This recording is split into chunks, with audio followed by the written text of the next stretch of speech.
खबर लखनऊ से है। जाम से निजात पाने के लिए एलडीए ने बड़ा फैसला लिया है।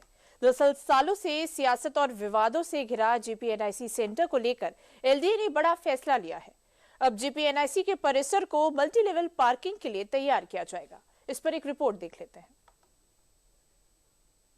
सालों से सियासत, सिस्टम और अधूरे फैसलों के बीच फंसा एक नाम, जयप्रकाश नारायण अंतर्राष्ट्रीय सेंटर लखनऊ की वो पहचान, वो इमारत जिस इमारत को यूपी के सपनों को उड़ान देनी थी। आखिरकार 9 साल बाद 2017 से बंद पड़े इस भव्य परिसर में अब 2026 की आहट सुनाई देने लगी है।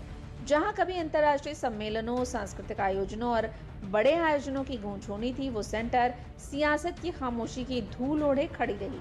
लेकिन सालों से वीरान पड़ी इस परिसर को अब लखनऊ विकास प्राधिकरण यानी एलडीए ने उपयोग में लाने का फैसला कर लिया है। राजधानी लखनऊ में 9 साल बाद जयप्रकाश नारायण अंतर्राष्ट्रीय सेंटर जेपीएनआईसी को खोले जाने की योजना तैयार कर ली गई है। 2017 से अधूरा पड़ा प्रोजेक्ट अब 2026 में आगे बढ़ने जा रहा है। जेपीएनआईसी परिसर की खाली जगह पर अब पार्किंग बनेगी। पार्किंग के लिए सेंटर परिसर की साफ सफाई पूरी कर ली गई है। हालांकि अभी इसका संचालन पूरी तरह से शुरू नहीं होगा। साल 2017 से बंद पड़े इस भव्य परिसर में 2026 की सुबह एक नई भूमिका लेकर दस्तक दे रही है। लखनऊ विकास प्राधिकरण ने अधूरे सपनों के इस प्रोजेक्ट की खाली पड़ी जमीन को अब बेकार नहीं रहने देने का फैसला लिया है। इस फैसले के बाद हमारे डीडी यूपी संवाददाता सीधे जेपीएनआईसी के उस परिसर पहुंचे और उस परिसर को किस तरह से यूज किया जाएगा और कैसे ये फैसला जेपीएनआईसी के अगले पड़ाव की दस्तक हो सकती है, ये बताने की कोशिश की। लगभग 8 साल बाद 2013 में सपा सरकार में बने जेपीएनआईसी बिल्डिंग को खोलने के लिए हरी झंडी मिल गई है। हम इस समय मौजूद हैं जेपीएनआईसी बिल्डिंग के बाहर। हम आपको दिखाना चाहते हैं, अपने सहयोगी कैमरामैन से कहेंगे कि वो आपको उस बिल्डिंग को दिखाएं जो कि इस समय खंडहर में तब्दील हो गई है। हज़ारों करोड़ की लागत से बनी इस बिल्डिंग को अब आप खंडहर के रूप में देख रहे हैं, लेकिन अब बहरहाल इसे हरी झंडी मिल गई है। 107 कमरों वाले इस luxury gym, spa, open restaurant, 2000 सीटों वाले convention hall, Olympic size swimming pool, 591 गाड़ी खड़ी करने वाले मल्टी लेवल पार्किंग जैसी सुविधाओं से लैस जेपीएनआईसी बिल्डिंग वर्ष 2017 में घोटाले में सामने आई, जिसके बाद से यहाँ पर ताला लगा दिया गया। लगातार सपा सरकार में हुए घोटालों का एक ये भी बड़ा एग्जाम्पल सामने आया। परिसर की सफाई पूरी हो चुकी है, मशीनें तैयार हैं और जल्दी यहाँ गाड़ियों की कतारें भी दिखने लगेंगी। जेपीएनआईसी को लेकर ये फैसला इसलिए भी खास है क्योंकि जेपीएनआईसी के चारों तरफ की सड़कें लंबे वक्त से अवैध पार्किंग की गिरफ्त में थीं। हर रोज लगने वाला जाम लखनऊ की रफ्तार पर ब्रेक बन चुका था।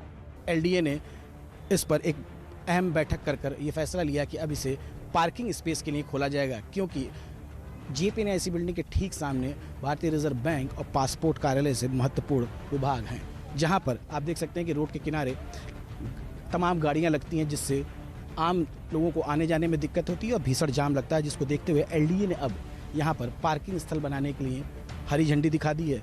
आप देख सकते हैं किस तरह ये रोड गाड़ियों की जो लंबी जाम लगता है उसकी वजह से बंद रहती थी, लेकिन अब आने वाले समय में जल्द ही जो जेपीएनआईसी बिल्डिंग का 2nd फ्लोर है उसके पास गेट नंबर 2 के पास के ठीक सामने वाले एरिया को साफ सफाई कर वहाँ पर पार्किंग की व्यवस्था करने जा रहा है, ताकि जो भी गाड़ियाँ बाहर खड़ी होती थी, रोड पर खड़ी होती थी, वो सुरक्षित अंदर खड़े हों और साथ ही साथ रेवेन्यू भी जनरेट हो।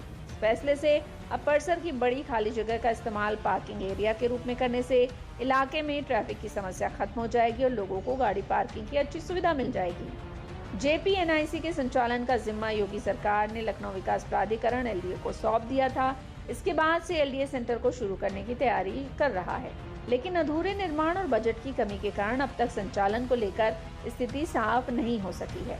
Jayaprakash Narayan international convention centre को लेकर सपा योगी सरकार के खिलाफ मोर्चा निकालती रही है, योगी सरकार पर आरोप लगाती रही है, लेकिन इन तमाम विवाद के बाद सबसे जरूरी सवाल ये है कि आखिर जेपीएनआईसी में ऐसा क्या है जिसको लेकर विवाद होते रहता है। जेपीएनआईसी अखिलेश यादव का ड्रीम प्रोजेक्ट था। 2013 में सपा सरकार में जब इसका निर्माण शुरू हुआ था तो इसका बजट 78 करोड़ रुपए का रखा गया था, लेकिन साल 2016 आते इस परियोजना पर 864 करोड़ रुपए खर्च हो गए। साल 2017 तक इस परिसर का करीब 80% तक निर्माण पूरा भी हो चुका था, लेकिन जब योगी सरकार आई तो इसके निर्माण पर रोक लगा दी गई। योगी सरकार में न सिर्फ निर्माण पर रोक लगी बल्कि अखिलेश सरकार में जेपीएनआईसी के निर्माण में घोटाले के भी आरोप लगने लगे। सवाल खड़ा हुआ कि आखिर 178 करोड़ रुपए बजट वाले प्रोजेक्ट में 813 करोड़ रुपए खर्च कैसे हो गए। सपा सरकार में जेपी सेंटर को बनाने में कोई भ्रष्टाचार को लेकर कैग की रिपोर्ट में भी कई बड़े खुलासे हुए थे।